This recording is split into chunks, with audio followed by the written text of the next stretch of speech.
Hello and welcome to the second edition of Gran Camin from Galicia in northern Spain. The second running of a race that actually has a history going back 89 years. It was held sparsely either side of World War II. It became a pro race in the 90s. It was one won by some of the biggest riders in the sport in that time. And then it went fallow, went very quiet, and it came back last year as a 2.1 stage race on the Europe Tour. And that means we bring together some world teams, lots of pro teams, and then some fantastic continental teams, an opportunity to see riders that you might not otherwise see in what has proved to be a really popular win since Alejandro Valverde took his last career win in this race 1 year ago. And we're back in Sarria, which was the final time trial destination of last year's 4 stages. Today, as you can see, it's not so nice in Sarria. The rain's been falling and it's about 3 or 4 degrees. So this already very long opening to the 2023 road season is looking rather wintry today. Jonas Vingegaard, understandably, is the focus of so many people's attention today. And there he was at the start in Morea de Lugo, named after the wall, because Morea means wall, and it is effectively the best preserved Roman wall in the world. We're going to be seeing a fair bit of it as the riders rolled out as we look back at these shots. This was Movistar, one of the 4 world teams who are present, and they bring with them Ruben Guerrero right on the back of his Saudi Tour win in very good form too as well. Jonas Vingegaard, as you can understand, the Dane, the defending Tour de France, current Tour de France champion, in hot demand at the start, just as Tadej Pogacar had got his season started last week in southern Spain. Jonas Vingegaard gets his season started here today, the Jumbo-Visma man, in a very strong Jumbo-Visma team with lots of Grand Tour support talent in there for him, the likes of Attila Valter, Rowan Dennis and Steven Kruijswijk. And they rolled out from that beautiful setting, very close to where the time trial had finished just 1 year ago, and straight underneath that Roman wall. As I say, you can see from the pictures there, it is perfectly preserved. Romans departed, left behind the wall and all the wonderful vineyards that we're going to be riding through on this opening stage. Well, let's have a little look at it as they ride out of Lugo, crossing the river, and the river is a feature throughout today's stage as well. It is the Minho River, and they head effectively straight south. This is the most northwesterly of the 4 stages of O Gran Camin this year, and it is also the longest. There's an early bonus sprint point right there. We've just rolled through it in Guntin, and each of these bonus sprint points contain 3, 2 and 1 bonus seconds towards the general classification. I'm not going to tell you who scored maximum points through there, who got the most seconds through there, because I think we're going to see it in just a moment. And I'll tell you this, it's fascinating. It shows clear intent right away at the beginning of this of these 4 days of racing. They go over a whacking couple of great climbs as well. The first of them is the Alto de Fontenla, which is a biggie, and it's got some really steep sections on it as well, around about 20%. The next of the climbs is much more gradual, the Cruz don Insigno. And then they actually go through the finish line. You can see Sarria over to the right-hand end where the hills are very much back-ended. They go through the finish line and complete a 30-kilometre anti-clockwise loop. This, if you're not used to Galicia, is the kind of terrain we're going to be seeing all week. I think this is one of the most beautiful 4 or 5 day stage races in the world, and it's going to be a great one to follow between now and Sunday. My name's Ches Cox, and I'm pleased to say I'm joined by Matt. Hey, Matt, look at that beautiful shot. We've got a lot of that to come. Yep, very green, very verdant, as you say. I couldn't agree more. It is a beautiful part of the world, and it's great to see this race back. We had a stellar edition last year that you called as well, and a great effort has been made.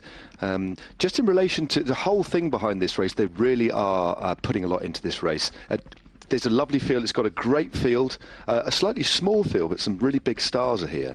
A very interesting course that showcases this beautiful part of the world.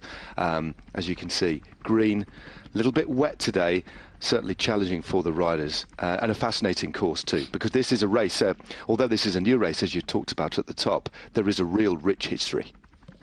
Absolutely.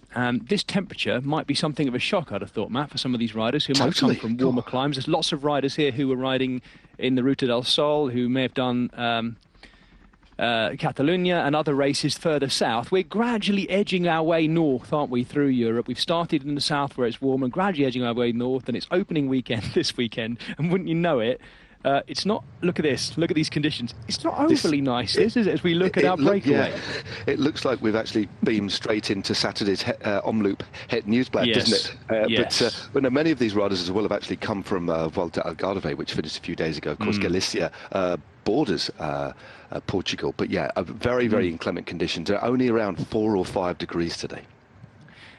As a result of that, by the way, Matt mentioning that we border Portugal, where we are in Galicia here, so it's right up against the border with the Atlantic coast, and Portugal is to the south. As a result of that, we have 4 of the 9 Portuguese pro-continental teams. It was a fact I learnt last week whilst covering the Portuguese one-day race we brought you last week. It was remarkable to me that there are 9 registered pro-continental teams in Portugal, and 4 of them are racing here. A couple of them have their riders in this breakaway. Let me update you on things, because although it's on your screen, you will not be seeing race numbers on these riders' tops today. We're going to have our work cut out today, Matt, I can tell you that much. In this breakaway is, I'm pleased to say, Gianni Moscon, the only world team rider. There he is in the kind of winter rain jacket of Astana there, making his comeback after that nasty crash that we saw him have in the Tour Down Under this year. He's had surgery since then, and this is his comeback race. So Moscon starting as he means to go on. He was actually the man who forged this breakaway of 8 riders. There is one rider who's been dropped. There were 9 in there for quite a long time. Dean Harvey, the young Irishman for Trinity Racing, was in there. I'm not sure what's happened to him. He's off the back somewhere between them and the peloton, which we're looking at right now, led by Jumbo-Visma, who are some 3 minutes or so down on that breakaway. I'll just go back to who's in the breakaway. They're just to round things off, because they've been out there a fair while. The Uruguayan, Antonio Fagundes, is there for Burgos Biache. Joey Roscoff, the former American road race champion, is there for the Q36.5 Pro Cycling team. New team, of course, on the block this year. Doug Ryder's comeback team, resplendent in that beautiful grey-silver kit as well. Alexandra Konishev is there, the Italian, who's also made a move over the winter to Corotec, moving there from Bike Exchange Jayco, of course. There's an Austrian rider in there, Sebastian Schonberger of Human Powered Health. Francesco Gavazzi, the massively experienced Francesco Gavazzi, the Italian, is in there for Eolo Cometa in the blue. And then there are 2 riders from our continental teams. They are Jose Maria Garcia of the Electro IPA Europa team, and Venceslau Fernandes, the Portuguese rider, for the Portuguese team of AP Hotels and Resorts Tavira. There we go. Bit of a shame to see. I'm not sure what's happened to Dean Harvey, the Irishman, Matt, but he is one of some ridiculously young riders on that Trinity Racing team, the average age of which is only just over 20 for the whole 7 riders they brought to this race. Isn't that great? And I know as a fellow Brit you'll be pleased to see it, to see a British continental team bringing so much very young talent to this race. Well, they're a team that have been around for several years now, formed essentially from the ashes of Team Wiggins a few years ago, and have nurtured the likes of Tom Pidcock, Thomas Gloag, to name but a couple. Thomas Gloag now running for Jumbo-Visma. We don't need to talk about Tom Pidcock, an absolute superstar of our sport, but they are a great, great team. And a colleague of ours as well, Jez, Nico Roach, is their DS for this race, but they have a great team. Luc Lampertier. We talked about the composition of this field, given the very, very difficult parkour that we have. 2 hilltop finishes, a TT, and this rolling stage today. Although we don't finish on a hill, there's just under 3,500 metres of elevation.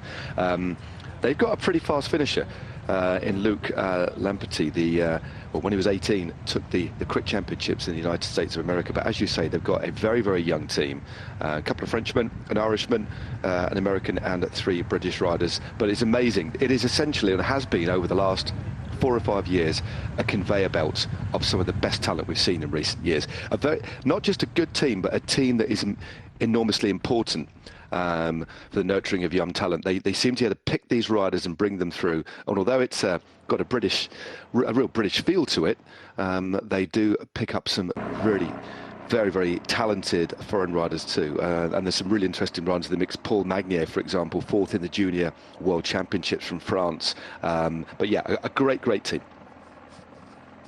Absolutely. A young rider who is somewhere off the back of that breakaway. As we watch Jonas Vingegaard here, we'll come back to him in just a moment. I'll talk about Vingegaard at this point, because I did mention I would talk about, and you may have seen it on your screen while Matt was giving you that detail about Trinity Racing. But this man that we're looking at right now has shown clear intent at the beginning of this Gran Camino, because he took the maximum 3 bonus seconds at the opening sprint point, where the opening bonification point, I should say, of Guntin. After only 15 kilometres, he outsprinted Jonas Izagirre and Rowan Dennis, who of course is his own teammate, but possibly wanting to keep a couple of irons in the fire there for the Jumbo-Visma team. We didn't get to see it. It was before we came on air, but the result, I would say, Matt, is fairly indicative perhaps of where Jonas Vingegaard is going to be going this week. We talked a little bit before we came on air about the impact of Tadej Pogacar's, or the potential impact of Tadej Pogacar's absolute romp of a race at the Ruta del Sol last week in Andalusia, where he won it all but one stage, and that went to his teammate Tim Wellens. And I wondered whether that might put any kind of pressure on Vingegaard this week to show that I'm good early season too, but you think he might be a bit more measured than that? Yeah, I think I think he'll have watched with interest. There's no doubt about it. These riders do pay attention, but he'll be focused on his own programme. But as we see our group rolling through on the front, I don't think he'll be overly alarmed. Look back at the way that Tadej Pogacar started last year. I think you could argue this year's even been, by his own very, very high standards, Pogacar's start to the year has been nothing short of utterly spectacular. But I don't think Jonas Vingegaard will be worried about that. They're two very, very different riders. Two riders that respect each other greatly, but go about things in a completely different way. But in saying that, though, you are quite right. The fact that Vingegaard has gone for the first time bonus and won it suggests to me he wants to come here to win this race. Like anything that, although there won't be direct pressure from Tadej Pogacar, he clearly wants to come to this race, prepare. And these days, when riders prepare, that includes winning. What's the best way to ride a race in preparation for the next stage of the season than to actually win it? And that's what we're seeing a little bit more of now. So clearly, Vingegaard has come out with all guns blazing, got a great team around him. A real, again, bit of a cliche, a blend of youth and experience. 3 of the team of Jumbo-Visma that are here to look after Vingegaard actually ride in the Continental team, but all of them have, 2 of them have long-term contracts from 2024 through to 2026. So a real good opportunity for some of the younger riders who are going to be in the World Tour next year to get bedded into this team. If you're wondering where the riders are right now, they're still heading kind of northeastward, having taken in that lower hook of this, the longest stage. They have, as you can see, just under 65k to go, and they're just riding south. I was hoping we might get some shots of it, because there's a fantastic Villasuto reservoir just north of them with the rolling hills either side of it. Absolutely beautiful terrain, and they're about to start climbing as well. They're not far away from starting coming into the lower slopes of the Cruz de Incio, which is the next of our 3rd category climbs. As I mentioned, Francesco Gavazzi, the Aola Cometa rider in this breakaway, is now leading in that King of the Mountains jersey. And as I always remind people, getting in the breakaway on that first stage of any stage race, of course, is always really important for those jersey classifications, because the jersey wearers will presumably or usually come from that breakaway, as long as it stays away over enough of those classification points. Konishev at the back here, Matt. Interesting move for him to go to the Corotec team, and in a way it might be the first time certainly it's the first time you and I together have talked about this Corotec team. We've stepped up from the continental level up into the 2nd division of world cycling in the pro team ranks. He's stepped down, I guess you could call it, from Bike Exchange as it was, Bike Exchange Jayco when he was with them last year, now Jayco Alula. But it might give him a fair bit of freedom, Konishev, because they used him a lot last year as a big workhorse, and I wonder whether we might see a different kind of Konishev this year. Yeah, I think you're quite right. It's something that is relatively commonplace. A rider has a few years at riding at the highest level, World Tour level. He joined Dimension Data at the World Tour back in 2019, spent 3 years with Mitchelton Scott, they then changed their name to Team Bike Exchange. In terms of results, didn't really get any stellar results at all. But as you said, he was an integral part of the domestique angle. I wouldn't imagine, and not from when you think about the combination of races that we've talked through. Wasn't really what you'd call a protagonist. Was let go by Team Bike Exchange, but in doing that, quite often riders, sometimes it's the beginning of the end of their career. But other times, it's a new, fresh opportunity in a new environment. And because of where you've come from, if you've ridden at World Tour for 2 or 3 years, and you come into a Conti team or a pro team, quite often you find you're immediately a road captain or one of the more senior riders in the team in terms of your experience. So he will be looked to take as many opportunities as he can. So I think this is an important chapter in his career. He's on a 1-year contract, but opportunities like this clearly should be seized. And he's in the break in his first race of the year. So it does suggest that he's coming into this year with a completely different mindset and set of opportunities. You're a very young man, Matt, despite having been retired a while now. I may have got this wrong, so please, I'm getting this in early. I'm just building myself a few favours before I dump this on you. But did you race with his dad? I'm just thinking, Dmitry Konashev. I'm wondering whether you might have overlapped with him a bit. I did, yeah. He's a little bit older than me, but we did. There you go. That's what I thought. You see. Yeah, but I think his dad is about 50. He might be 56 or 57. Off the top of my head, he was. Yeah. I rode in Chambry, the World Championships in '89 as an amateur. He was a silver medalist, wasn't he? There behind Greg LeMond in front of Sean Kelly. But then later, in 10 years later, I was racing as a pro with him. Yes. Yeah. Great rider. So we did overlap, but he rode for the former the Russian team, or the Russian-Italian team, Alfa Lum, for a few years, then Fassa Bortolo.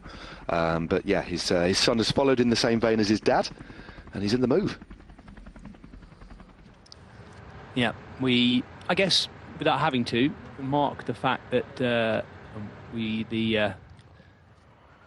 talking of Russians, the war in Ukraine is just over. Well, in fact, this week, I think it's a year old. It was quite an emotional time, this race last year, Matt, and I'm sure you remember having seen it when Marc Perdun won that final time trial. There was no give about it. It was a brilliant ride by him, but incredibly emotional final stage win in the race for Marc Perdun right at the end of everything for the Ukrainian. There was an awful lot of support. There were a lot of riders quite vocal.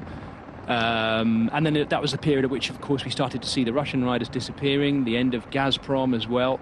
And some of, but not all of, those Russian riders have found their way back into various teams in different places. And in amongst everything that goes on, actually, you can't... I don't know how you feel, Matt. I'm not asking you to make a political statement, but looking at it myself, there are times you look at this and think, there's people caught up in this who have no control over what's been going on over the last year at all. And for whom, they're just getting on with their racing and what have you, and it's been a little bit of a cloud hanging over everything in the world, I guess, over the past year. But it hasn't gone amiss in cycling as well, where we have continued to hear about it. Yeah, it's a difficult one. It's but sport ultimately is one of those is a constant, and sometimes I think sport gives opportunities for people to come together despite what the geopolitical backdrop might be, and to see, I think fundamentally, to wrap that up, I think fundamentally what was wonderful was the amount of support that the various professionals from the Ukraine actually saw, and I remember I think it was Androni Giocattoli who the entire team wore the Ukrainian national champs jersey, didn't they, for a couple of races, or one race in particular, right at the start of last year, at the time that the war broke out. But yes. Yeah, they did, of course, have Andriy Ponomar riding for them at the time as well, I think, if I'm not mistaken, or he had come through that team. And he's in the news today, actually, talking about the impact of the desire to perform at the highest level and represent his countrymen as well. So we'll keep an eye on Ponomar, and we'll keep an eye on, all the Ukrainian riders throughout the year as they go. This is the front end of our peloton, and it's revealing in a way, Matt, because Jumbo-Visma are doing the lion's share of the chasing. So that suggests they're all in for Jonas Vingegaard as well. But we also have their Movistar, and I've noticed a couple of riders for Cofidis They have the best returning rider on general classification, and that's Ruben Fernandez, who was fourth last year. Quite a quiet ride. We didn't see that much of him. He was third on the stage into Mirador del Doezaro, where Mike Woods was the winner, up that really steep finale. But Ruben Fernandez comes back to this, and I suspect looking to try and go a bit better and move up that podium. Yeah, it is an interesting one. Just trying to see if there's any, as well as the GC, I think the only rider they'd be really worried about in this group, potentially, if he returns to the sort of riding that he could, that we've seen in the past, the sort of promise he showed in the Team Sky years, would of course be Gianni Moscon. But they've shaved a lot of the gap here.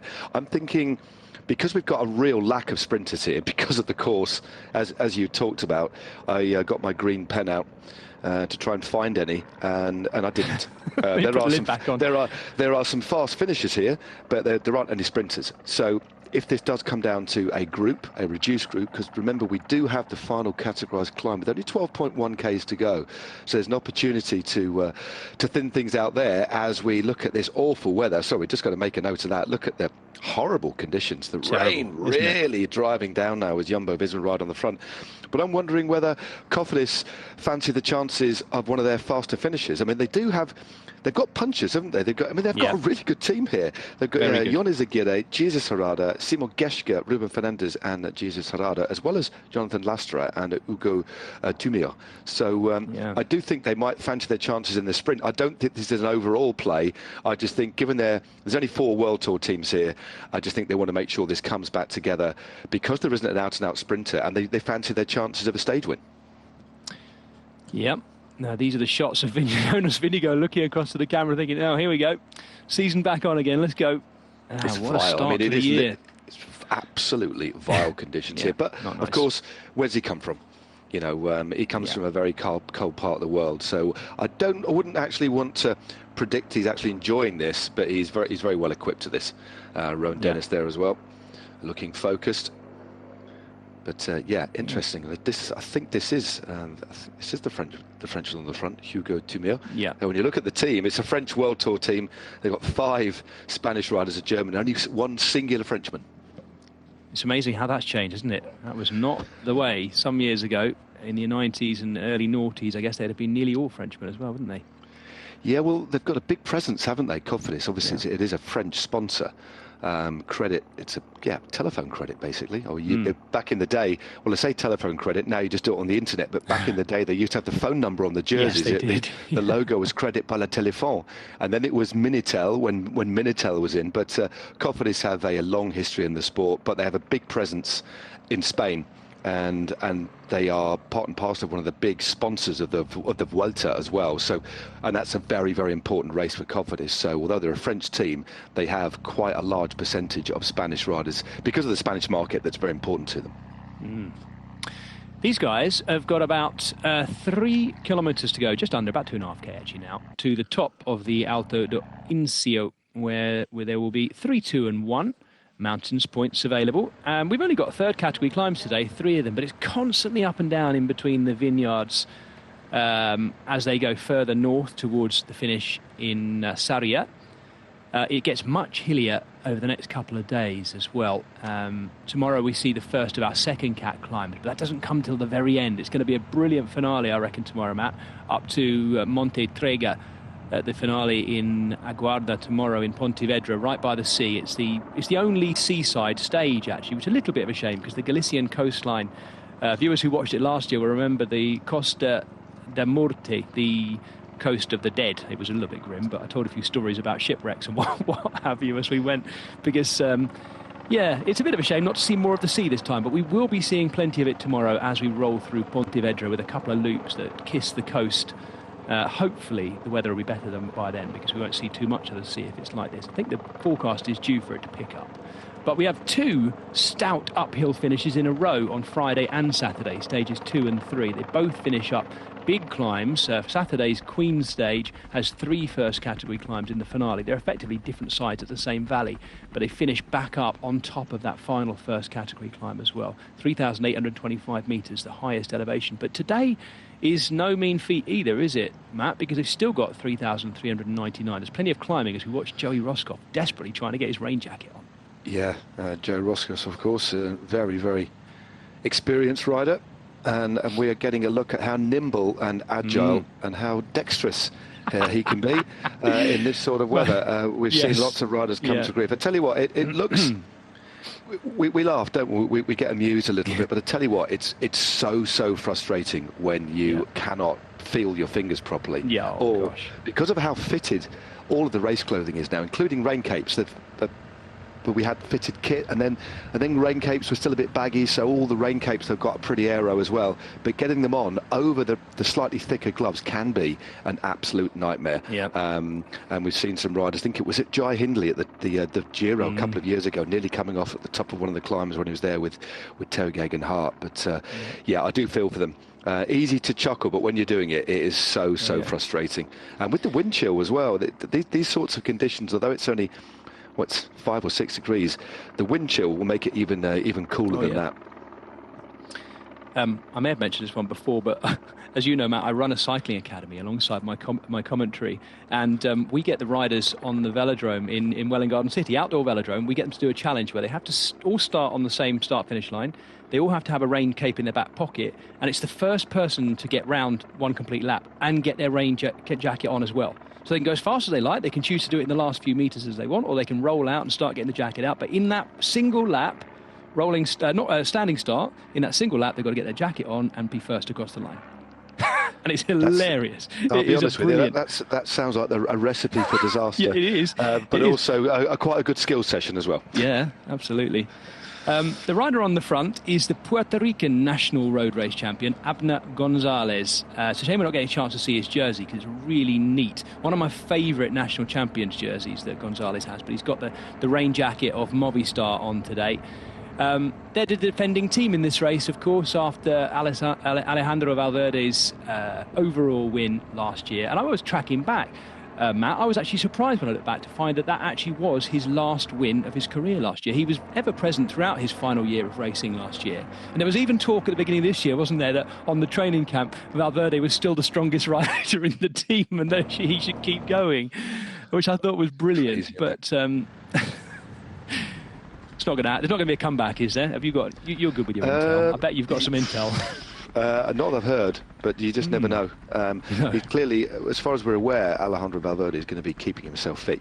I cannot see that man not wanting to keep fit. We understand he's going to have a little bit of a go at gravel, but you never know. He might, if the team has any problems later in the year. In relation to lack of results, injuries, it wouldn't actually surprise me if he dropped back in for 1 or 2 races. But saying that, they have had a great start to the year, haven't they? Movistar have, after apart from Enric Mas at the back end of last year, where he had some tremendous results, and they did salvage things to avoid the drop zone. Let's be honest, one of the biggest teams in the world from a budget perspective and also from a legacy perspective. This team was Banesto, this was Reynolds back in the 80s with Pedro Delgado. The infrastructure that's there, they had a disastrous year last year, but I'm glad to see they've really hit the ground running this year with a real different sort of impetus, quite inventive race tactics as well, and they've had some big wins. So yeah, they are clearly getting involved at the front, as you'd expect. And when you look at the riders we have here, Aguero clearly is flying for the overall, as you talked about, Ivan Sosa as well. But although he's now 37 years of age, how about JJ Rojas for the finish today? Yeah, absolutely. Very fast finisher. He's not lost too much of that either.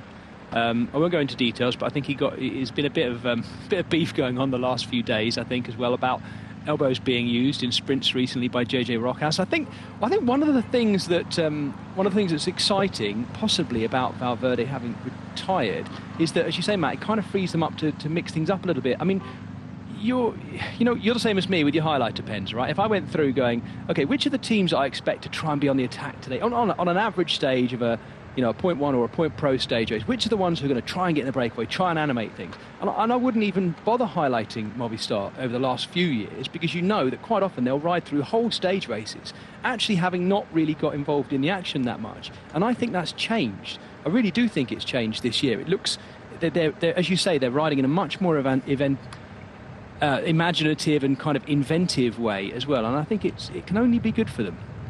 Yeah, I think when you have somebody as talismanic and as important as Alejandro Valverde in the team. He is going to be so dominant that it is going to, and because of his ridiculous consistency and ability to win bike races, pretty much every race. And when you look at Movistar, the way they race, and we look at the way that Valverde has raced all of his career, he races from as early as he can to as late as he can, and he gets results all the way along the way. So every race that he rolls up to, generally they're riding for him, because he can win small group sprints as well. So the dynamic has completely shifted, as we see the dynamic shift in the breakaway. Absolutely. This is the sprint for the mountains point. Sprint. Yeah, and it looks to me, oh my goodness, I say it looks to me, I can't see anything. I'm just looking to see who's gone through there first, and whether it was Francesco Gavazzi, but I don't think he is wearing the same colour. He's got a different coloured rain cape on. We just want to move up there and confirm that for you as well. Yes, well spotted. The orange felt is easy to spot there. So Roscoff getting the 3 points over the top of the Cruz do Incio. So there'll be a little bit of a battle going forward then between him and Francesco Gavazzi, who now sit level on points. Can they survive to the final climb? Now that comes with 13k to go. And looking at the chase from Jumbo-Visma, Cofidis and Movistar, and it's now down to under a minute and a half, that seems unlikely. Sorry, that wasn't Joe Roscoff. That was Sebastian Schomburger. Of Human Powered Health 106. Yes, apologies. Yep. Yes, of course, because Roscoff has moved teams now. Yeah, no. He's moved. He was with Human Powered Health, wasn't he? So he's moved to 30. You're allowed that. I think we can allow ourselves that, Matt, up until about March. We've got a little bit. We've got a bit of shifting time, early season. Gosh, look at the rain in the face of the riders here as well. This is going to be a hard day out. Yeah, I think as well. Looking at Jumbo-Visma riding, although we've got these climbs which are going to keep the riders warm, the best place to be is at the front riding, keeping warm, because if you're in the bunch sitting in the wheels, especially on the flat, although at this point in the race there's hardly any flat left, it's just very, very undulating up and down all the way. Best place to be is riding hard on the front, keeping your body warm. As soon as if you're doing like 50 or 60 watts less in these sorts of conditions, you can get very, very cold. But I'd be actually quite up for riding on the front today, keeping my mind occupied and keeping the body as warm as possible too. Yeah, 3 to 4 degrees at best today in Galicia. They're in the far northeast of Galicia itself. Galicia, of course, split into 4 different provinces, and each one of the stages, as it was last year, is in. Oh, I can see a bit of sunshine coming out, Matt. That's a good sign. That'll be welcome. Yes. That'll be welcome. It'll be steaming. The road will be steaming before you know it. Each stage is in each of those different provinces. The first one today is in Lugo, named after the god Lugu, I believe, although I may have misread that, but I believe that's the case. Second stage, just says, over by the coast in Pontevedra province, and then the third stage down in Ourense, before we go northwestward, I should say, for the final time trial in Coruña. And actually, appropriately enough, because this is the Gran Camino, it finishes in Santiago de Compostela, which is the kind of focal point of all the pilgrimage routes in Galicia and Northern Europe, effectively. So it's seemingly appropriate that the road that is named after these pilgrimage routes, the Great Way, the Great Road, finishes at Santiago de Compostela. It didn't happen like that last year, but it's seemingly, I wonder if it might be something to stick with, finishing in Santiago de Compostela. Of course, plenty of Vuelta stages have happened and finished there over the years. In fact, Galicia itself has featured so heavily in the Vuelta a España in recent years, and not just for the number of times it's visited, but the quality of racing as well. It lends itself, this terrain, doesn't it, Matt? The constant undulations and the kind of shaded, wooded roads, like the sort we're seeing right now, they really lend themselves to exciting racing. Oh, definitely. It's not super mountainous, and a lot of these climbs, many riders can actually get over, so there'll be more and more riders that think they're in with a shout, and the more riders that you have that are in with a shout, the more options, the more aggressive teams will be about trying to get somebody up the road. And these sorts of roads as well, especially when you have a strong breakaway and the race starts to fragment under the real pressure of attacks, not quite the situation we have here. This is your classic holding pattern that we have at the moment, although the gap is starting to come down. It is difficult terrain to try and chase. It's actually quite similar terrain to what we see in the Basque Country, a different part of Spain, but very green, has a lot of rain, and I'm quite intrigued to see how the 3 opening stages of the Tour de France go, which are up in the Basque Country as well. But yeah, it's great terrain. Some of the most exciting, unpredictable racing happens on these very roads. Yes, that Basque opening to the Tour de France this year going to be really exciting. I was lucky enough to bring viewers here at the Home of Cycling, and I now can't remember the name of the race. It will come to me in a moment. A one-day race from the Basque Country last year in sort of early summer, late spring, early summer, which actually took in exactly the route they're going to be using for that opening stage as well, at least on the way out, and then turned around and came back along the same way. It ran into the same finish that they're using as well. I now can't remember the name of the race, so it's a fairly pointless mention, but it did look exciting. And the fans at the side of the road, even for that, it was a .1. It'll come to me, Circuito de Getchko, I think it's called. Pretty certain that's it. And they actually altered the route a little bit in order to take in the same roads that were being used for the Tour de France. It was not long after it, the route and the plans for that Basque start had been announced, so it's going to be really exciting. We know what the Basque fans are like, of course, Matt, don't we? And it's going to be it'll be a great opening to the Tour de France. It's going to be electric. It's going to be. I think it's going to be complex as well. We're certainly not going to see a GC shake-up, but we might see riders take a little bit of time. It does look to me as if the first couple of stages, or the first 3, look like they could be one-day classics, reminiscent of the likes of San Sebastian. Of course, we did go over several of the climbs that they have in San Sebastian, so a really, I think, quite disruptive opening 3 stages for the Tour de France this year, which I applaud. I think the course this year that we have, from what I've seen so far, is particularly inventive. And it's going to be very exciting to see the way the likes of Vingio, the likes of Pogacar and the rest set about it. But that sort of terrain, it lends itself, as I just explained, to aggressive racing. And that's why we're seeing more of those sorts of stages in the Grand Tours. I think it's fair to say the Giro has pretty much always had them. But I think the Tour de France has looked to the world to look to the Giro and that unpredictable nature of racing, because there were several years, or probably the best part of a decade, where the Tour, as beautiful and as magnificent as the Tour is, was to a degree quite predictable. You had the course and you could almost predict the type of racing that would lay over the top. But now we don't have that. We think we might know a little bit, but we're seeing some of the most inventive, disruptive tactics because of the type of terrain we've got as well. So we still have the iconic climbs that we need, that are important to the Tour de France, but they're using far more climbs we've never seen before and roads that we've not seen before, and weaving them together in increasingly more inventive ways. Matt, I think Abner Gonzalez has been watching Tom Pidcock's descending video here. They got onto a little descent and he was just off, just took away on drying, thankfully now, drying out roads, or even, I'm looking down there, it might even be dry roads. But yeah, just getting himself off the front a bit. I thought, he's definitely been watching Pidcock's video. I presume you've seen it, by the way, Matt, what I'm talking about. I have, yes. It was... I think anybody who's interested in cycling who's on social media is probably dropped into their feed. It was actually taken in October, wasn't it? So it's there you go. Relatively old, but it's amazing. I mean, just showcases how brilliant that lad is on a bike. It really is. Yeah.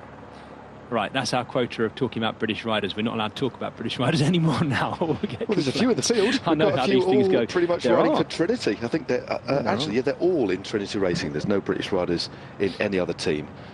Oliver Rees. Let's get the name check. Max Walker. And Lucas Nurikar. And annoyingly, I've got to correct you, Matt, as well, because I think Mark Donovan is in 36.5. He is, and also Charlie Quarterman. Charlie Quarterman. Yeah, there we go. So you've used up all your incorrect quotas early on. I know. I like it. Front-ended. I've got to really, really be careful now, haven't I? Really have. No, good to see Charlie Quarterman as well, back racing at this level as well. Watch out for him. Great time, Charlie. Great sprinter. Very fast finisher as well, Charlie Quarterman. He's had a bit of a rough time. One of the bikes has had a rough time as well. That's one of our outriders. Hopefully he's all right. Yeah, look at that. Look at the professionalism of that man. Yeah, but look how...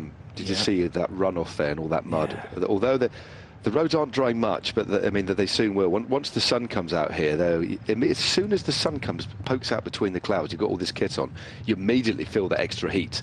And if it does dry up, as it looks as if it might, we'll see a few of these riders peeling off those outer layers, because they'll soon start to warm up with that sundown on their backs. But yeah, thankfully that motorcyclist was up, and as you say, immediately penanting to just highlight the hazard for the riders that were passing by.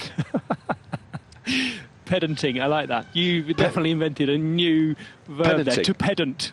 To pedant. No, it wasn't. No, it wasn't. No, it wasn't pedanting. That's something else. It was penanting, just with a penanting. Pennant, Sorry, I know. It's a word I've heard you use before, Matt, and I always think I must use that. The pennant. What is it again? Pennant. The man with the wavy thing.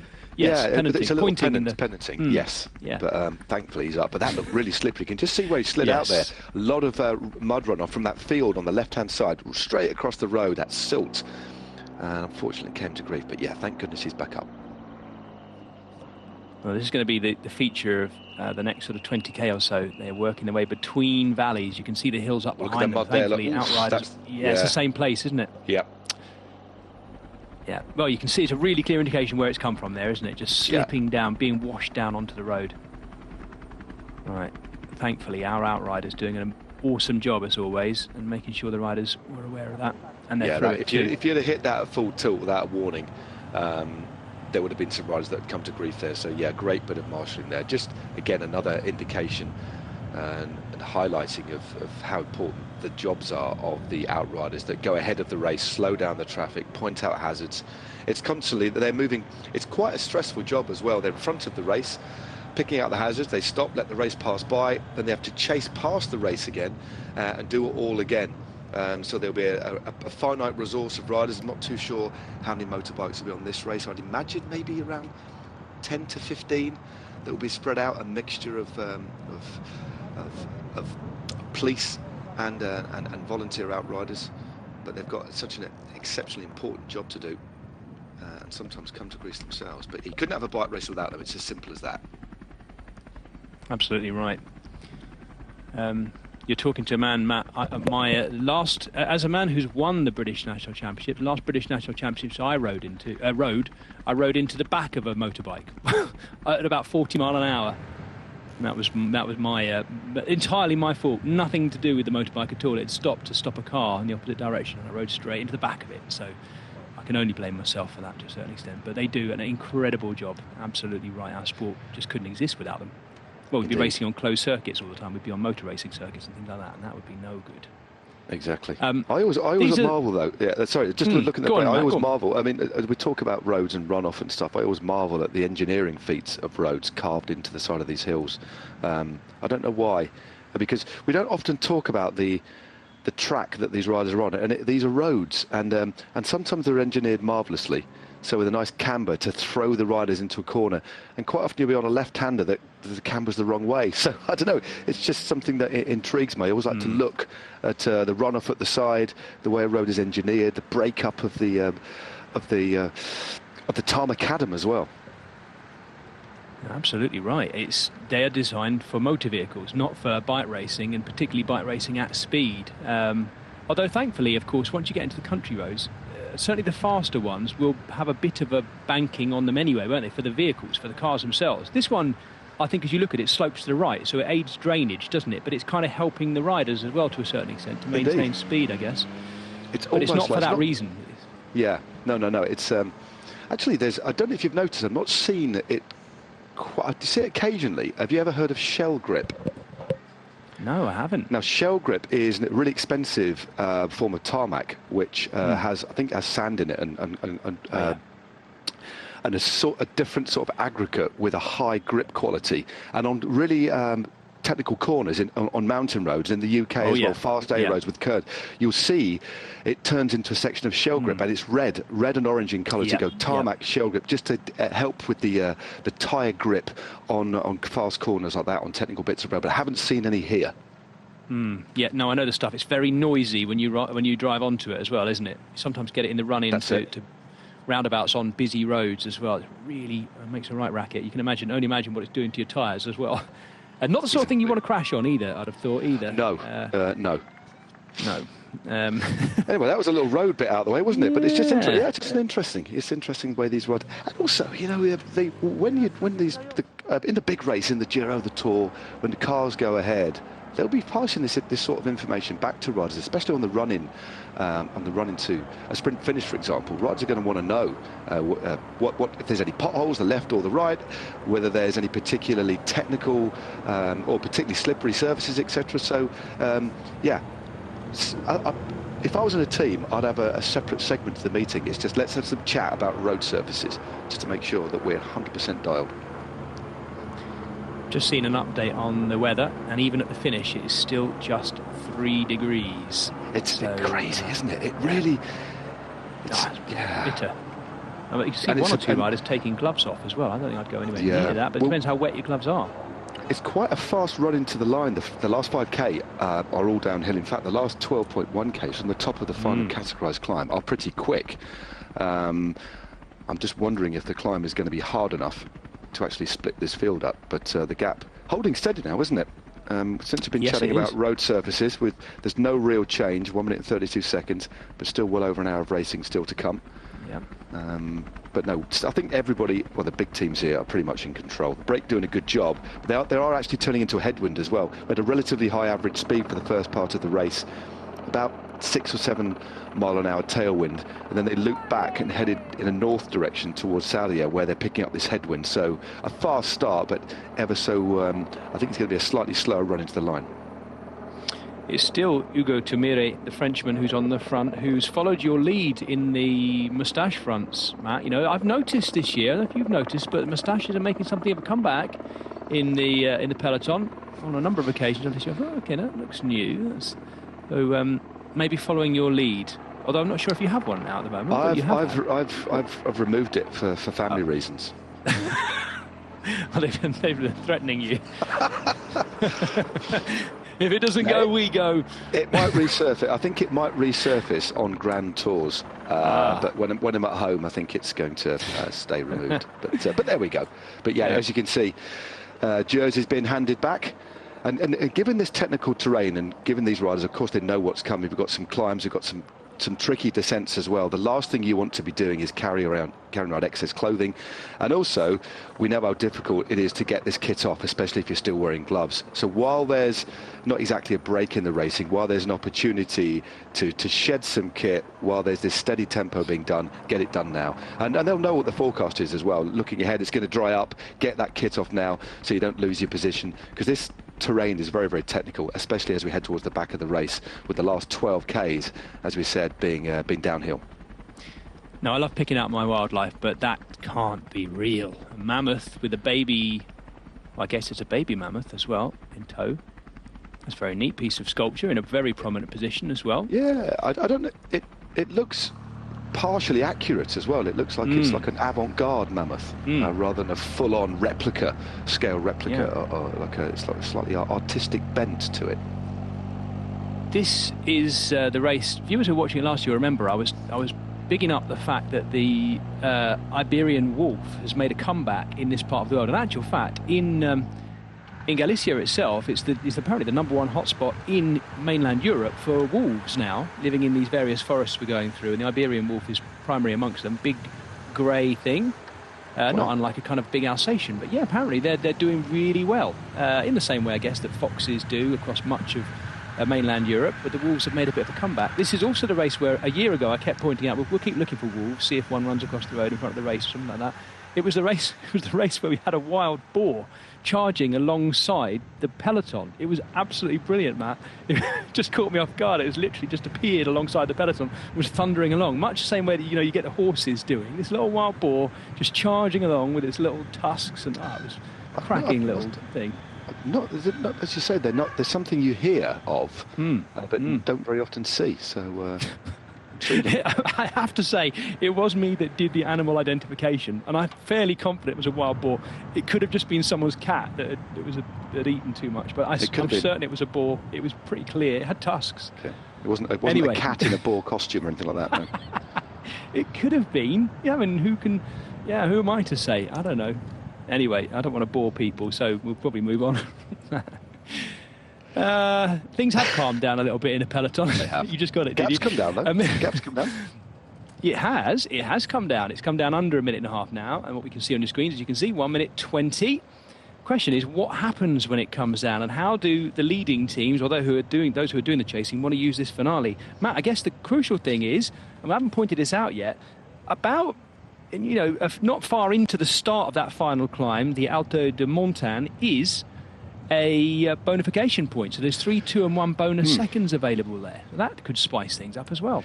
Yeah, and that comes, the final sprint, or the final intermediate sprint, comes at 18.7 k's to go. So about 6 k's before the top of the climb. So it's actually right at the bottom of that climb, as you just said. And the way the gap is coming down now, you wonder if the tactic is going to be to bring this back to try and take the opportunity to get the time bonus. As we've seen, Vingegaard took the early one. Why not try and get the next one? And they're going to want to try and win this stage as well. I do think they've got a pretty quick young rider amongst the number. We know Vingegaard's quick from a group. And I do think there'll be a reduced group here, or maybe an opportunity for Tyrone Dennis to go long. It's going to be quite an unpredictable one, this one. As we say, no out-and-out sprints, but the way they're riding, they could bring this back to try and set him up for the time bonus and then try and rip this apart on the climb. I do think that some of the bigger teams here, well, the 4 big teams here, including Movistar, will want to try and set a good tempo to thin this out. And if a group goes over the top with 10 or 15 seconds, they could take it all the way to the finish. So, yeah, the gap coming down reasonably quickly, and they've got about 20 odd k, 22 k's before that sprint, so enough time, I think, to bring it back. And we're essentially on a bit of a plateau now. We've got another short climb to come, which they're on now. We drop off, then another short climb, then a dip down, and a couple of shorter climbs before we commence the final categorised climb of the day and that rush into the finish. So a real lumpy finale. Yeah, constantly up and down. We could see the riders there in the breakaway all looking across the valley to the other side to see if they could see that chasing peloton that now sits just outside 1 minute 20 down. This is Jose Maria Garcia trying to get some gloves on, but then choosing not to. I think he's trying to get... That can't be an easy move, can it, to get your... well, in fact, his DS there is driving the car and trying to put a glove on his hand at the same time. You don't get that in your driving test. It's horrible. I remember one particular day, there we go. And when they're a bit damp as well, they're even harder. And what happens to your hands... He's not holding the steering wheel, Matt. I can't watch this. I know, that's quite an interesting health and safety Never seen this thing before. going on there. Hopefully his mechanic's holding the wheel. I hope so. He might have his knee on it. They look like a lighter sort of glove. So what happens when your hands are wet, as you well know, especially if they've been wet for a few hours, they go really clammy. So your skin doesn't become smooth. You can't slip a glove on. It grips to the inside of the fabric and can be an utter nightmare. It really can. I mean, it's easy for us to laugh about it now, but if your hands are cold, you can't control the bike. It's dangerous. If you can't shift gears, we know how light a lighter touch you need on the electronic gears now. Quite often with gloves on, and when you can't feel your fingers, you can't differentiate between changing up and changing down sometimes, depending on the group set you're using. But here we are, a great example of how hard it is. And clearly it hasn't... They're getting a little bit higher as well, so they're on high ground here. Oh, this is painful to watch. It really, but it looks like he's done it. Utilising... That's a classic technique. How to put your gloves on in a pro race by this lad. Excellent. Well done. Got a feel for him. Whew. Yes, yeah, they look like fresh, new, warm, dry gloves. If the team carer in the back doesn't have any sense, he's probably had them laying on the hot air vent outlet as well, just to warm them up as well.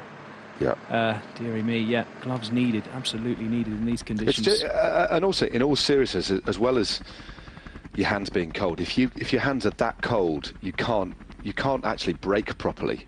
And it can make it quite nervous. You're going into these corners on slippery roads, twisty up and down terrain, and you can't properly brake. It's dangerous. It really, really is. So it's imperative that these riders get gloves on if they can. But I've been in a situation where I've in the mountains many years ago, where I was going over the Gavia, and I dropped a glove. So it rendered my left hand useless, as I only had the front brake, because I could not feel my hand. It felt like a block of ice.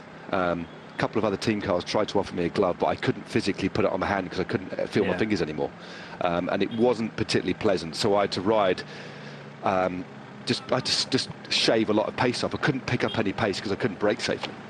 Yeah, I guess now, as you said, Matt, the handy thing is that the electronic shifting doesn't require as much levering. I can think of times when I've had freezing cold wet hands and trying to push a big lever over, you know, on an STI lever, but you still need to have the dexterity to feel whether your finger is on the button or not to actually press it for the electronic gears too, and you might not even be able to feel where it is. No, exactly. Well, if you're using SRAM, there's one on the left and one on the right, so that's actually quite easy. But with Shimano, they're basically set together. So if you've got gloves and your fingers are numb, you can't differentiate between up and down, basically, or you're kind of guessing, and it can be difficult to shift with any form of accuracy. But as you say, I remember back in the day, literally having to put my whole hand around the lever itself and use my arm to push it across rather than because my fingers didn't have the strength. But thankfully, that's mechanical days at this level are in the past. Well, you say that, I've already seen enough images this year, Matt, of people kicking derailleurs, stopping, having to get rid of bikes because it's stuck in the wrong gear.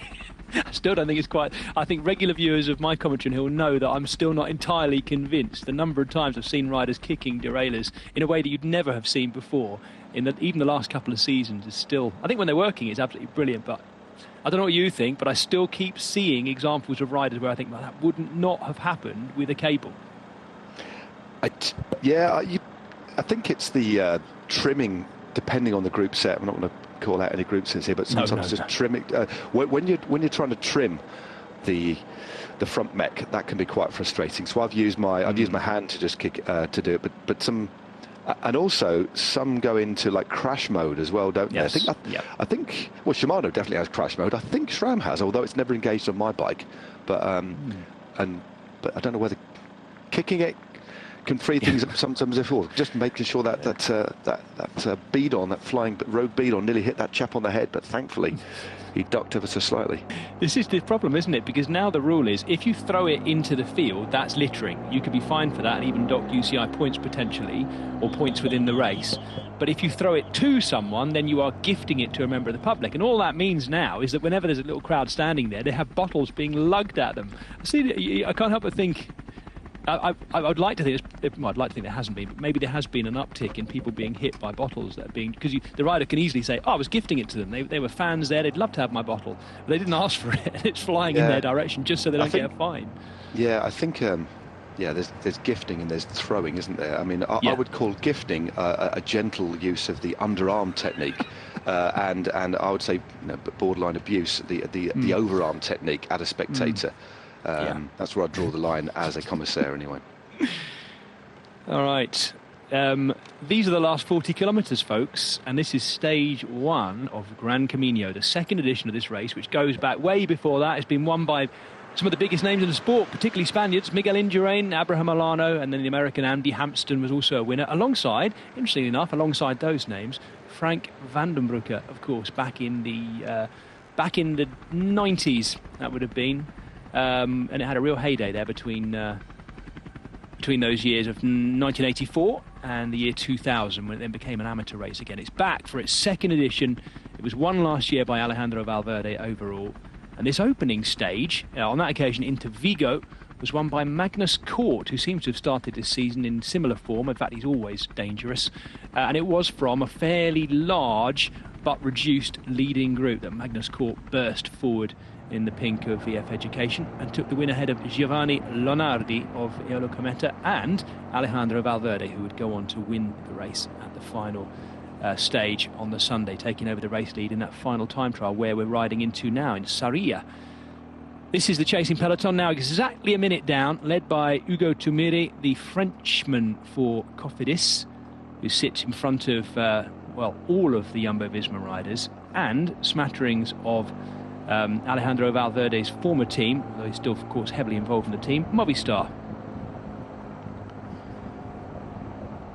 Under a minute, though, now, Matt, so it is, on paper, look at those heavy clouds in front of them as well. That is dark in the direction where they're riding.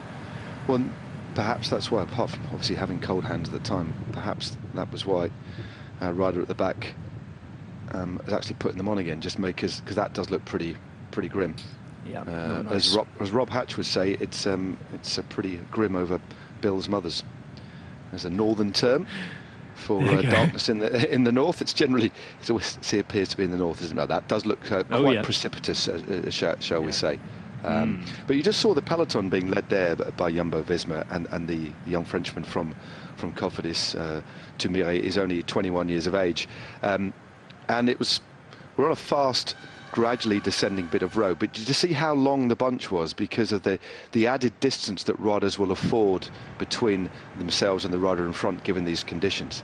So another facet of racing on roads like this is up and down terrain, is if you end up near the back, it's very, very hard to move up because, again, look at the gaps here, look at the difference in cornering, the different confidence riders have just in cornering anyway. Some riders are a bit more nervous in the wet, some riders, although most tyre brands now are pretty decent, there's always a big disparity and differential between cornering ability and willingness to take risks. So what you have is a real and even more exaggerated concertina effect, even on gentle sweeping right-handers, and the bunch was really spread out as the gap now comes down to 55 seconds. So as we head into the final phase of this race, anybody that's minded to go for the sprint, look after their protected riders, because there are no real sprinters here, or just make sure they're not caught in any split on the final climb. They need to be at the front, and all that movement adds to the momentum. But yeah, we're seeing these gaps because riders just want to give themselves that little bit of sliding space should a rider in front make some sort of error. So if you are just recently joining us, the riders we're looking at there who are in that breakaway that have just a sliver of a minute left. Gianni Moscon, the only World Tour rider for Astana, the Italian, making his comeback after that nasty crash he had. It kind of looked innocuous at the Tour Down Under, but it obviously was nasty enough to keep him out and require surgery in the end as well. He's back. Alongside him in that breakaway is Antonio Fagundes, the Uruguayan for Burgos Biache. Joey Roscoff, the American, for Q36.5. And Alexander Konishev, the Italian, for Corotec, alongside Sebastian Schoenberger, who is now level on points with Francesco Gavazzi in the King of the Mountains competition, because they've both taken maximum points at the two classified climbs so far. Also in there alongside them, the Spaniard Jose Maria Garcia of the Electro IPA Europa team. That is the breakaway. They are actually going to be coming across the finish line in about 6k's time, which will give everyone an opportunity to see the run into the finish, because as far as I can work it out, Matt, from my road book, they do go across the finish line in the same direction that they'll be finishing in. It's not always the case. Before they head out for this big anti-clockwise 30k loop that takes in that final climb. Look at these conditions. That's hail. Wow. So that looks like hail to you? That's pretty nasty. It does look like hail, doesn't it? It's quite rare from the helicopter shots you can actually see the raindrops like that. Normally, even when it's raining, so you have to look close up. But this rain, very, very heavy, and it does look like it might be hail or even sleet. Oh dear. But very grim, cold conditions there. As still we see Abner Gonzalez on the front, doing a good job. Gradually coming down, isn't it? So they're just going that little bit quicker. The lead isn't being slashed, but it's coming down nicely. As we look at some riders at the back having a very, very grim day. I wonder who, looking at the overall, for looking at the Caja Rural riders, although this rider isn't from Caja Rural, maybe look at Jefferson Cepeda, given the climbing that we've got to come. Yeah, he would be their favourite, you'd imagine. He's a very, very good climber. He's in really good form too, Matt, as well. At the Ruta del Sol last week, he jumped across to Tadej Pogacar once Pogacar had gone clear on the second or third stage, and Jefferson Cepeda closed that gap brilliantly. Looked really strong, actually. Not a big and regular winner, Cepeda, but always there, and very exciting to watch as well. Quite explosive. We'll look out for him in these constant undulations. They should suit him well for sure. So we've got 6k. Well, the front group have got 6k to go. I was a bit overzealous in how long they had before they crossed the line. They crossed the line with crossed the line with 30k to go, and they take in this big 30k loop, as I say, which has got this bonification point in it. So 3 more seconds up for grabs, or 3, 2 and 1 up for grabs. And then that long descent off the top of the Alto de Montagne all the way down to finish. It's the only one of the 3 road stages which finishes downhill and then spills out onto a flat one. So if anything is going to end in any kind of group sprint finish, this is the most likely to be it, Matt, isn't it? Because the next 2 days, both very hard uphill finishes. Yeah. I mean, tomorrow's stage in total is about 1,000 metres left. Sorry, there's the temperature. We're not looking at the speed there. That's 3 degrees. And with that rain, and obviously the wind chill of riding along this. These are, ironically, on the right-hand side, there was a risk of snow sign just on the right as well. This is grim, proper grim conditions. Another rider there. We're looking at number 62, Josu Exterberia, should I say, trying to get one glove on. Yeah, there's all sorts of difficulty here. Cape unzipped, and again, when your hands are cold, you can't properly feel the zip to engage it with the bottom part of the zip to zip it up. So it's quite common that you see riders in very, very cold conditions put the cape on the wrong way round. So it's flapping around at the back, but it still protects the chest at the front. That's quite commonplace, because you don't see Velcro quite as much these days. When I was racing, we had Velcro capes, which were very, very easy, nowhere near as fitted, not quite as effective, but they were easy to do it with cold hands. But as you can see, most of these riders are zipped up nice and safely. There's a Simon Geschke just on the right-hand side there with the beard, and also with a head warmer as well. Yeah, these riders shaking out their hands. It's horrible conditions. All the Cofidis riders there were wearing buffs as well to protect their necks, as are the same for the Jumbo-Visma riders here.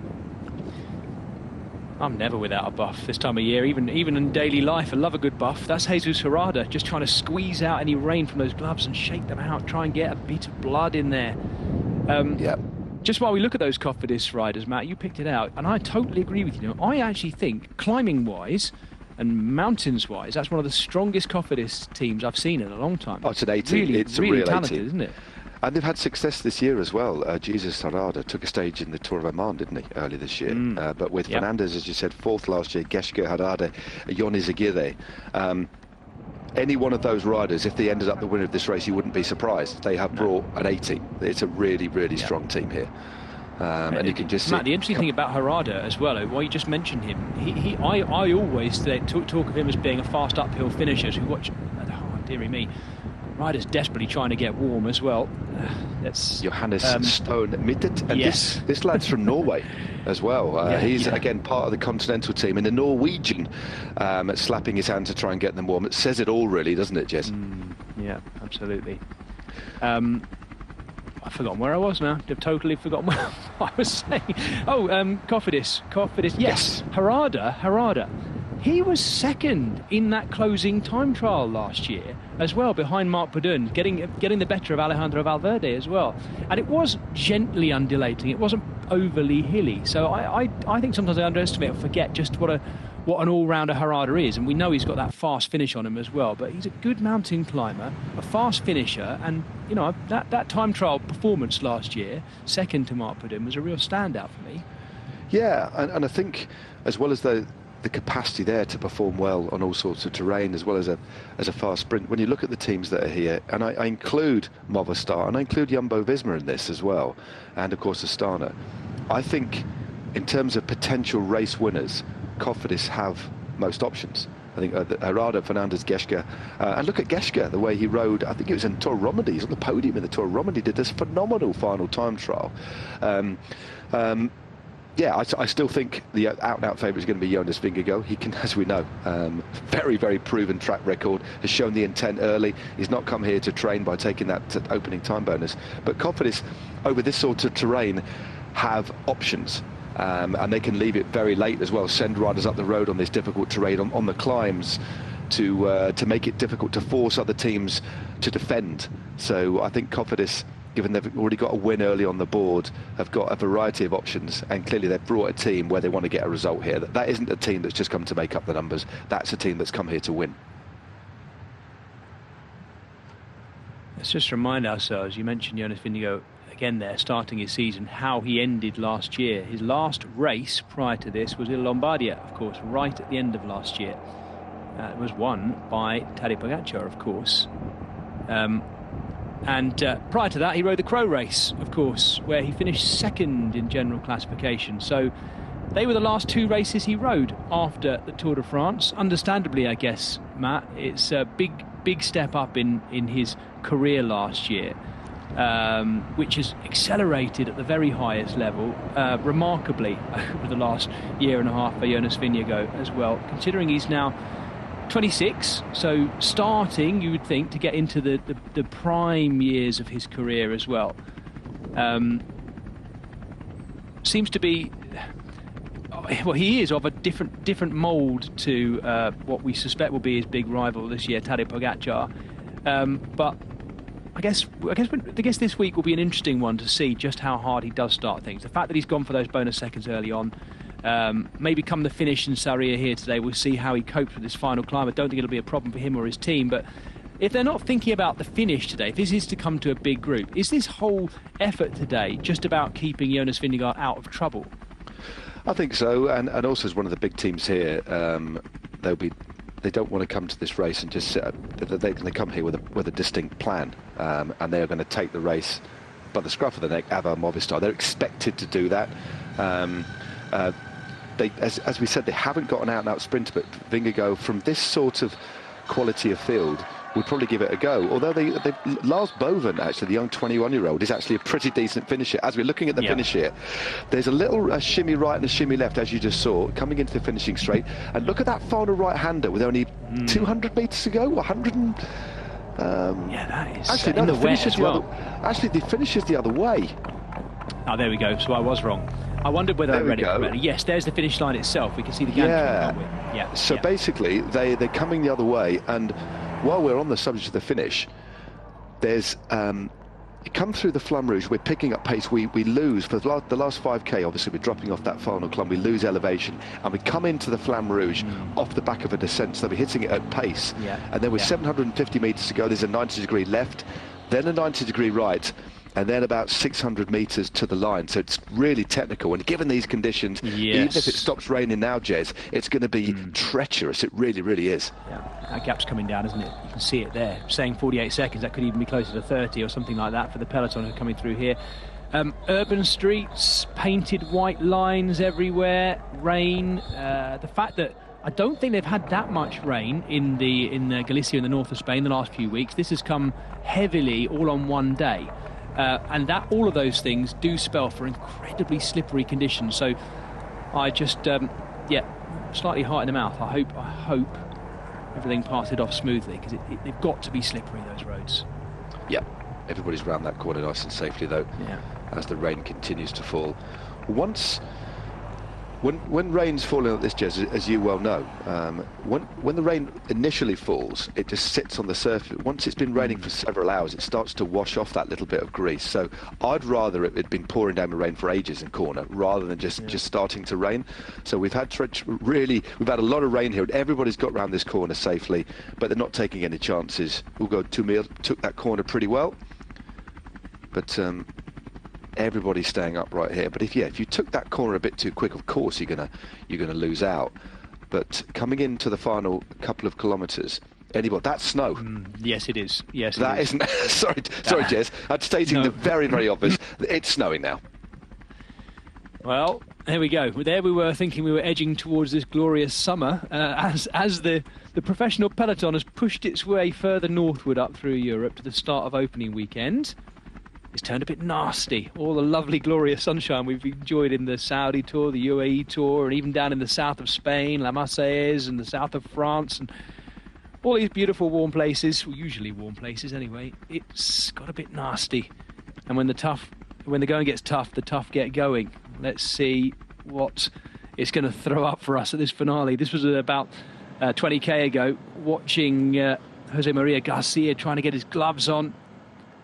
And we're looking back at a few shots here of riders just trying to get warm, any kind of warmth and blood into those legs and arms. Johannes Stone Mittet banging his legs to try and just get his hands warm. I think that's probably more about warming his hands, Matt.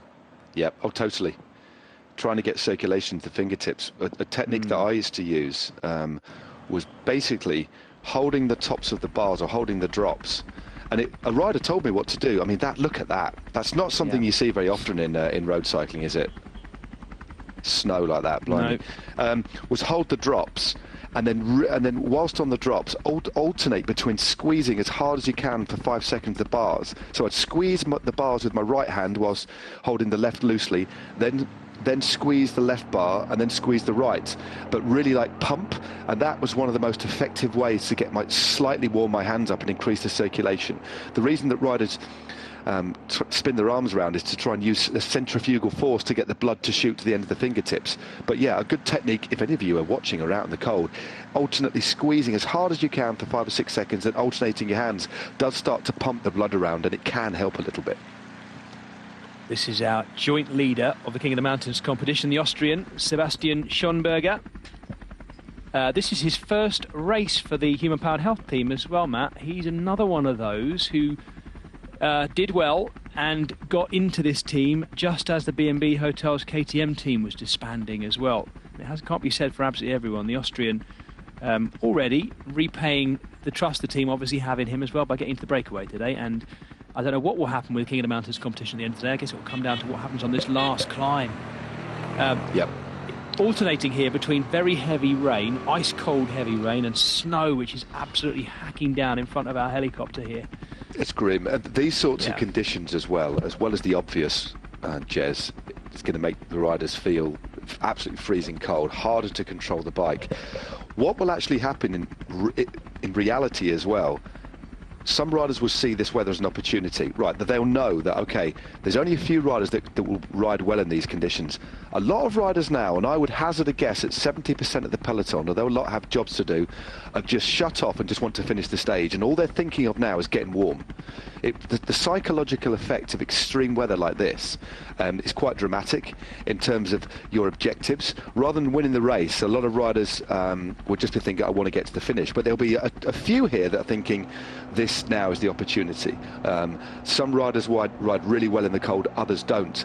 And even if you look at two riders who can put out the same sort of power, the same sort of riders, given a certain climb in normal conditions, when you factor in close to zero degrees, it becomes a completely different ball game. Riders operate completely differently, some good, some bad.